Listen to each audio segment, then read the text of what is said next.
ملیسیای شهر دوشنبه روز 28 دکامبر سال 2022 خبر داد که در پی نشر ویدیوی بازی الیک مالک در نزد بازارهای گنجینه و سخاوت این دفعه 3 نفر را دستگیر و به مدت از 10 تا 15 شبانه روز حبس کردند. پایگاه خبری بامداد نیز این ویدیو را یک روز قبل نشر کرده بود.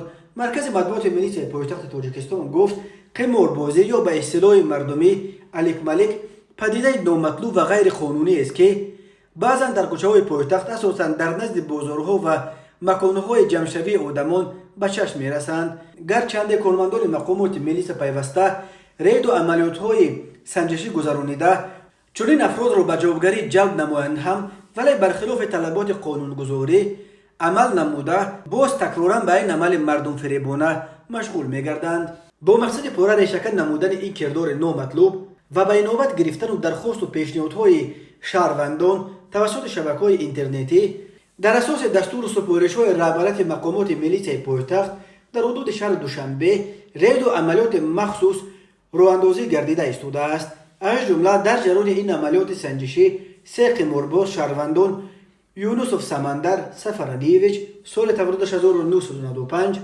رضایف کامل نورعلیویچ سال تولدش 1984 و شراف‌الدین اینوایتشاه سال تولدش 2000 دستگیر کرده شدند. ملیسیای دوشنبه میگوید در چنین 3 نفر قبلا نیز برای این کردار به جوابگری کشیده شده، جهت من با تکرار نکردن رسما آگاهی گرفته باشند هم، ولی برخلاف طلبات قانونگذاری عمل نموده باز به قماربازی مشغول شدند. وابسته به این نسبت به این 3 قمارباز برای اطاعت نکردن به طلبات قانونی کارمندان ملیسا طبق طلبات ماده 479 کودکس حقوق ویرانکنی ماموری جمهوری تاجیکستان پروتکل ماموری ترتیب داده شده. با قرار دادگاه نسبت به هر کدام آنها جزا در نمود حبس ماموری به مهلت 10 و 15 شبانه روز تعیین کرده شده است.